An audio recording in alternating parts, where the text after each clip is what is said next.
bonjour, bonsoir. Dans occasion ya la vidéo dans la vidéo. Quand on a moi si na kombo ya bijoux d'or.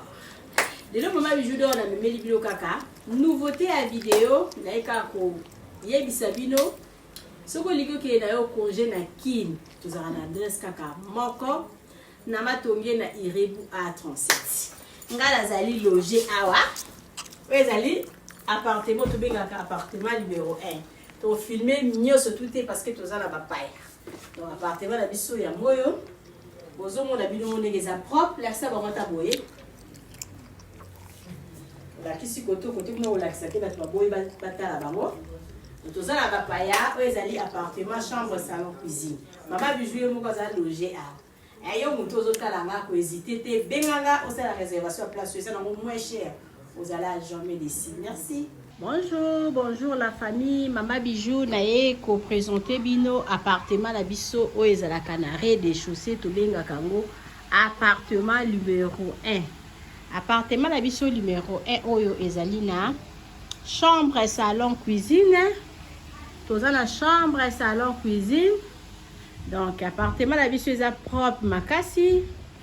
Donc o bozo mona eza na salle à manger.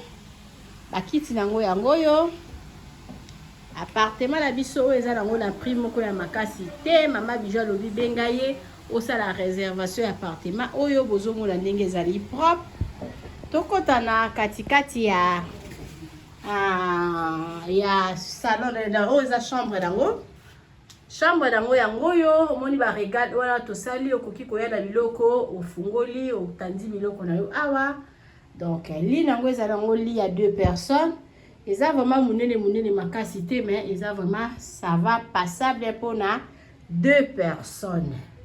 Ils ont la climatiseur, chambre la biso yango yo, tokota totala toilette nango. Toza la douche na biso douche debout. Oboni toilette yango na place à brosser yango yo.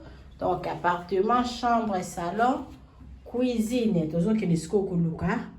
Cuisine nango, vraiment, eza propre makasi, eza pona bino bato bozotala, pona babone ya Mama Bijou ya bato mopesanga confiance.